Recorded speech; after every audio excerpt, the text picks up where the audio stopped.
Morning, Kal Kadosh. I wanted to share with you an interesting idea that I saw.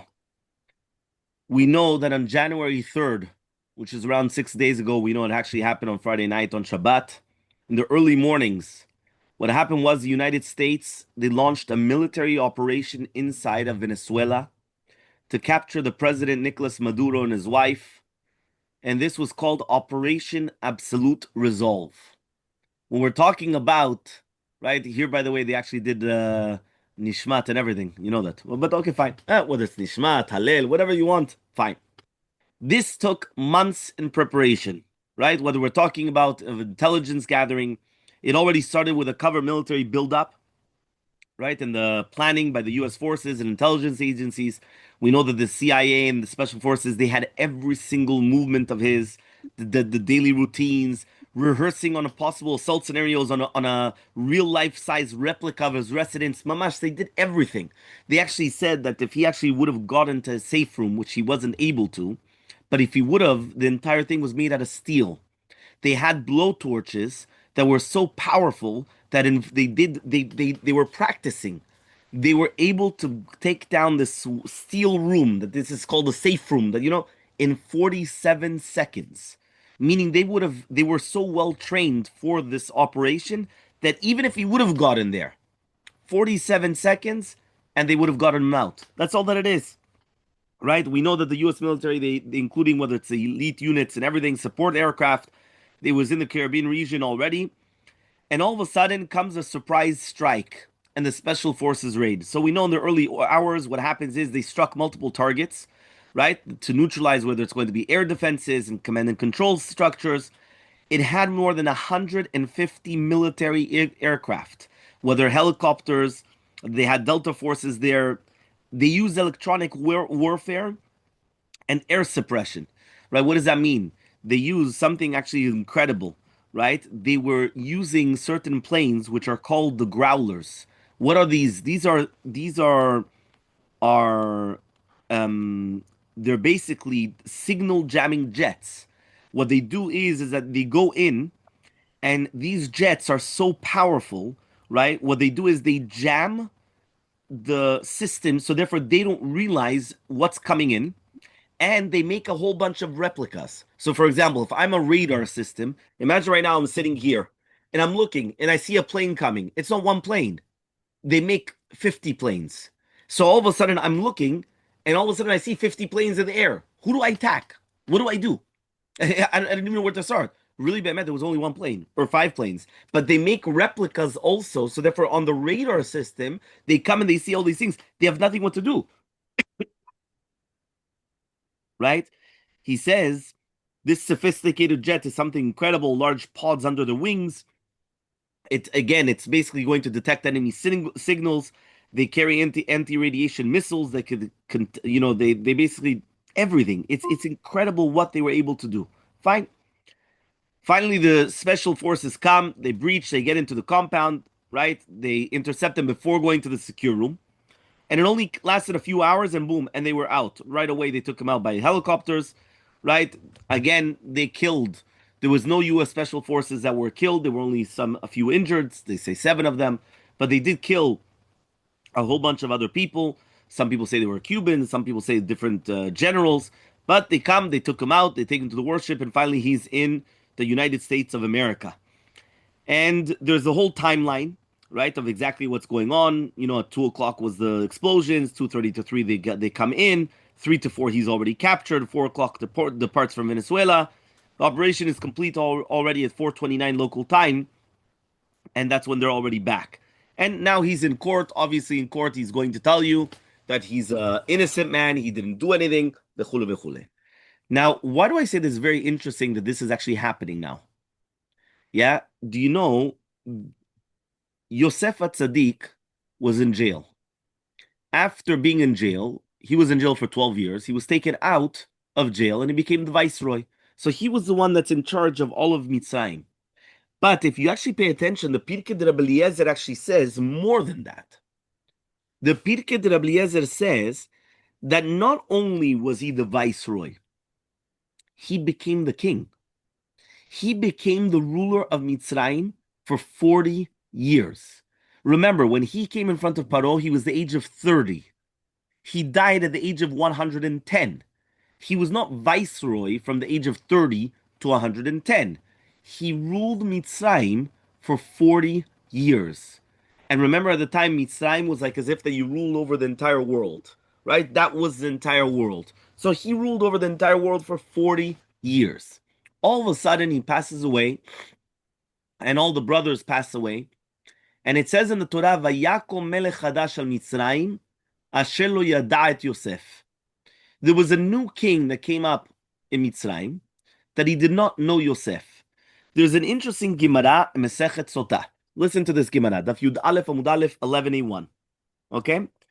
Vayakom melech chadash, Rav u'Shmuel, machloke between Rav and Shmuel.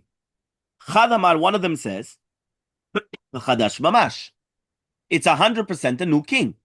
So when it says Vayakom melech chadash al Mitzrayim, it was a new king. V'chad Amar, one of them says, no, it wasn't a new king. Nidchatshu gzerotav. He had new decrees. So it wasn't a new king, it was new decrees. So he says, Madam al chadash mamash, according to the one that says that it was a completely new king, Tichtiv chadash, it says chadash. So therefore it was a new king. It's not going to say it's a new king if it wasn't a new king. But according to the mandama that says that it wasn't a new king, but just he had new decrees, because it doesn't say vayamot vayimloch. Usually it says somebody dies, and then there was a new king. It doesn't say that. It just says Vayakom melech chadash al Mitzrayim. It doesn't say that nobody died. So because of that, it was the same king, right? Asher lo yadat Yosef. He didn't know Yosef. Tehava dami kemin de lo yada. It's ki'ilu he didn't know him at all. Okay, as if that he didn't know him at all. This is all beautiful, but there's a third shita in the midrash. And this is why I think it's connected to how we started the shiur today, with the downfall of a ruler. The midrash says, really be'emet, this is a midrash Tanchuma, this is also a midrash Rabbi, right? The midrash says something incredible, and the Maharsha brings it down on this Gemara. And he says like this, he says, do you know something very, very interesting? He says, really be'emet, there's a third shita. I brought you down now, was it a new king? Or was it the same king with new decrees? Says the midrash, really be'emet, it was the same king. And really be'emet, there was new decrees. But why? What happened exactly? So listen to what happened. What happened is that they came to him, to this king, to this Paro, and they told him, by the way, we have to come and we have to take care of the Jews. Let's try to kill them out. Let's try to do something. We have to take care of the Jews. The king went and he said, are you guys crazy? You just had Yosef. Yosef made Mitzrayim into the country where it is. Yosef made Mitzrayim into everything, right? How are you going to come against Yosef? You know what they did? They took him down. They took him out of power. So therefore, he wasn't king for 3 months. They took him down. He's not the king anymore. After 3 months, he caved in. He came back to them and he told them, whatever you guys want, I'm with you. What happened? Something incredible. You see that many times for people to hold on to power, they're willing to do anything that they can. So now if they're going to come and they're going to tell you that now all of a sudden we're going to get, I don't know how many millions of barrels of oil, and we're going to get this and we're going to get that. It's very, very simple. If they want to stay into power, that's what they're going to do. And this, in essence, is something incredible because you realize that he did have a certain hakarat tov for Yosef HaTzadik. He had hakarat tov that he recognized, and he said, 1 second, there's something here that we have to recognize. We owe everything to him. And therefore, he was willing to go down and to lose his kingdom. Because how could he come and go and rebel against Yosef? Yosef was the king. He wasn't only just a viceroy. He became the king of Egypt for 40 years. How's he going to go against him? And therefore, what did he do? They threw him down. But after 3 months, he caved in. And then he came back. But something very interesting. Says the Gemara, since Paro was the one that started, so he gets hit first. And that's why every single time it was always that Paro was the first one that got hit. Now the question is why? He was forced. And the answer is that once he was forced to do this, he wanted to show that he was actually even better than them. So therefore, who was the first one that came and made the decrees? It was Paro. And Paro says, you know what? Do this, do that, do this, do that. Now the question is, he should have just waited. He should have just said, listen, you know what? I'm with you guys. I still want to be king. Let me take my kingdom back. I'm going to become again the president, and I'm still the president of Venezuela and everything else. Right? And then that's it. And we're done, as they say. But what did he do? He had to show them that he's even better than them. So he made the decrees. He went against the Jews. So from having somebody which was 100% on board, showing that really be'emet, I have a karata tov, and I really be'emet, we owe everything to the Jews, and we owe everything to Yosef HaTzadik, all of a sudden he comes and he goes against it. According to this, there's a beautiful idea which is actually brought down, which goes as follows. We know that there's 3 makot in Mitzrayim. The first 3. That's the next week's parasha, not this week. Remember, Parashat Vayera has the first 7, and then Parashat Bo has the last 3.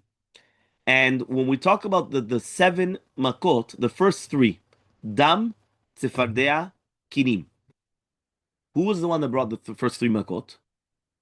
It was Aaron HaKohen. It was not Moshe. Now why? So Dam and Tzefardea had to do with the water. Kinim had to do with the earth.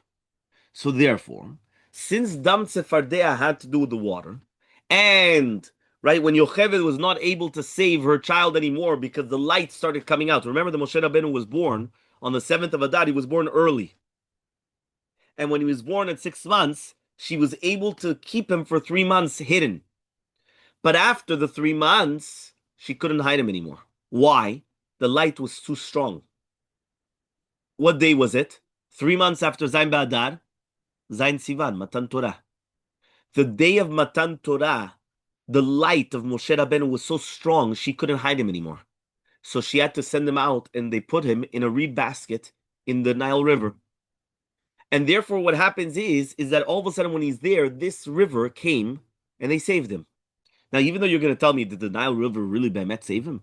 And the answer is yes, because at the end of the day, an inanimate object, you could have to have a karata tov. And therefore, you have to recognize the good that it did to you. So therefore, he cannot come and hit the water to take whether it's going to be that the water is going to become dam, or the water is going to let out whether it's going to be frogs and everything else. Why? Because at the end of the day, you can't do that. Hakarata tov. Fine. All of a sudden, what's the next one? Kinim. What is kinim? The lice. What happened by the lice? We know that Moshe Rabbeinu came out, right? He went and he saw that there was an Egyptian coming and hitting a Jew. What did he do? He killed him. And where did he do? He went and he buried him. And he buried him, the land sucked him up in such a way that you couldn't even tell that somebody was buried there. Because of that miracle that the land came and helped Moshe Rabbeinu to cover up the evidence, to cover up what he did, Hakarat HaTov, he cannot hit the land. So therefore, he's not going to bring the makat of kinim. So Dam, Tzefardea, Kinim, the first 3 were done by Aaron HaKohen. Okay? Makes sense. Fine. What does it show you? Hakarat HaTov is so powerful that I cannot do it myself. It has to be somebody else. Why? Because I came and I benefited from an inanimate object. I owe them everything. And since I owe them everything, I myself am not allowed to do it. Okay, fine. So who's doing it? Aaron HaKohen, not me. Fine. Do you know there was a very famous story? Yeah? And the famous story, right, goes as follows. There's a rabbi that he's learning very late at night. And all of a sudden, he gets a knock at the door. Fine. He comes, runs to the door, opens up the door. He doesn't see anybody. So he's going to close the door, and all of a sudden he realizes, he hears a sound, he looks down, and there's a baby on the floor. He starts looking, right? He picks up the baby, he gives it to the wife, and he starts running out, starting looking. Nothing. He doesn't know who dropped off this baby. And he's thinking to himself, and he doesn't know what to do.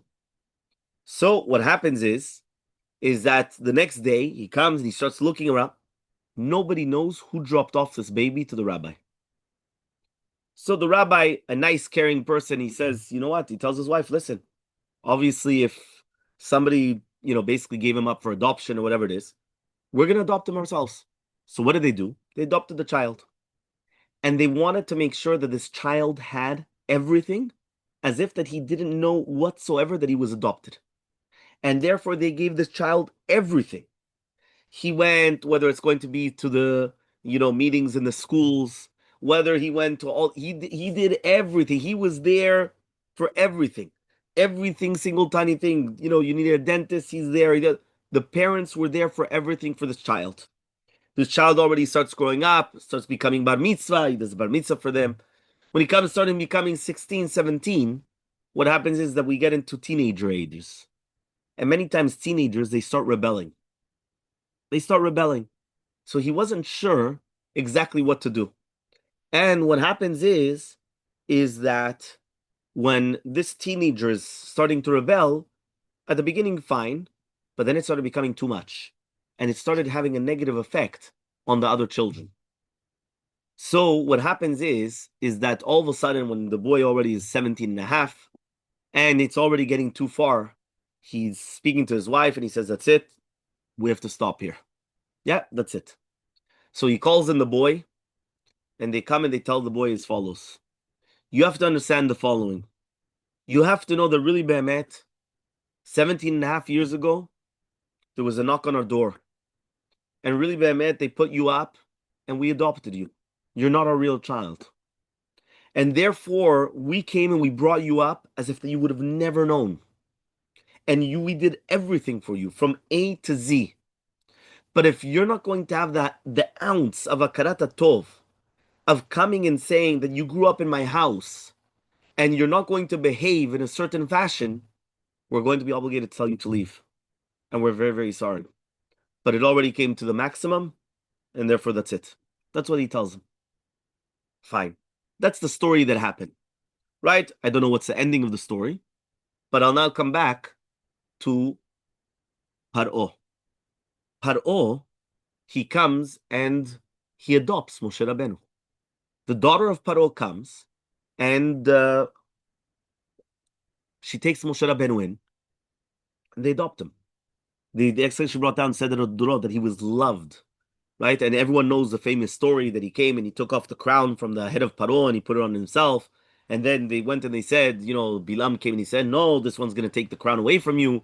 And then, the Malach had to come and say, no, what are you talking about? He doesn't understand anything. And then he pushed his hand towards the coals and he put it in the mouth instead of the crown, because if not, then maybe Behemet, they would have killed him. We know that obviously there's something here. So what's happening? What's happening is that Moshe Rabbeinu grows up in the house of Paro. And he grows up until he gets older and he's able to go out. And then he comes and he kills the Egyptian that's beating up the Jew. And we all know the story. The question is as follows. If right now Hashem has to decide for somebody to come and to take the Jewish nation out of Mitzrayim, out of all people in the world, you're going to choose a Moshe Rabbeinu? You're going to choose him, that he grew up in the house of Paro? That he should have had the decency and the derech eretz and the akarat tov to be grateful, to come and say thank you. He's going to choose him? If you just told me that Moshe Rabbeinu was not able to come and hit the rock, hit the ground, and he wasn't able to hit the water, and he wasn't able to... Why? Because of akarat tov. Now you're going to tell me out of all people, he's going to choose Moshe Rabbeinu to come and to do this and say, 1 second, now you're going to get punished? What's going on? How does that make sense? Everyone understood the question. I think it's an incredible question.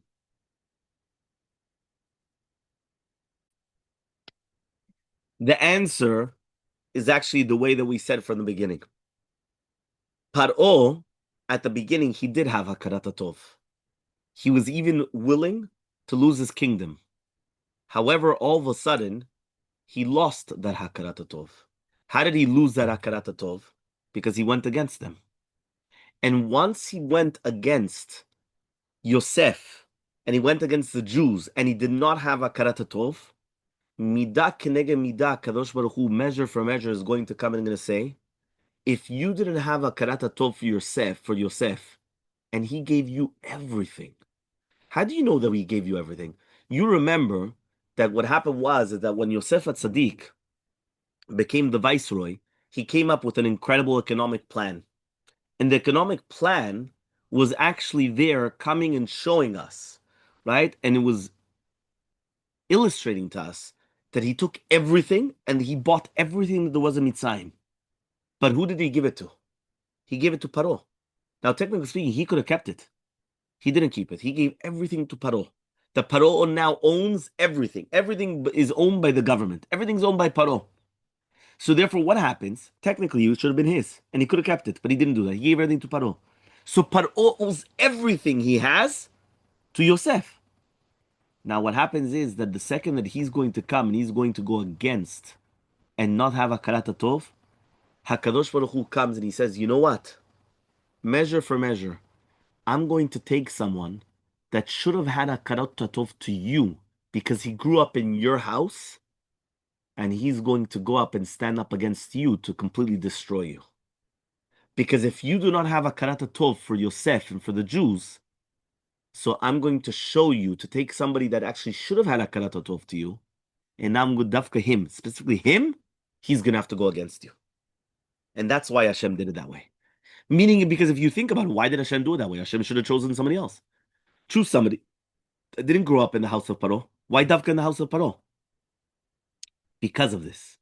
To show you what it is, Hakarat Tov. But what is interesting, and that's how I said it's connected to the beginning of the parasha, you see that you could have somebody that's in power and you take him down.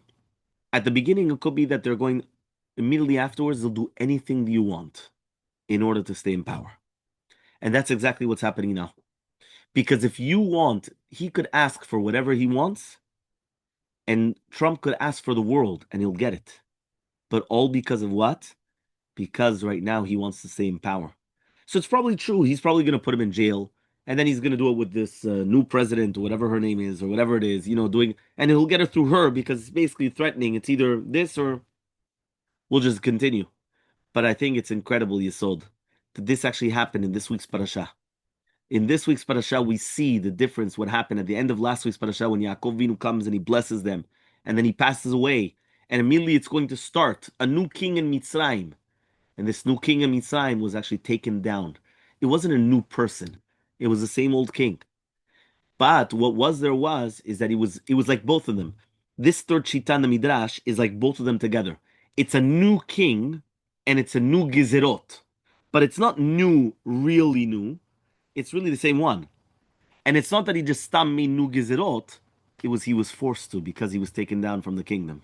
And in order for him to get back his place as the king of Paro, of Mitzrayim, he had to make sure that he takes care of the Jews, and that's exactly what he did.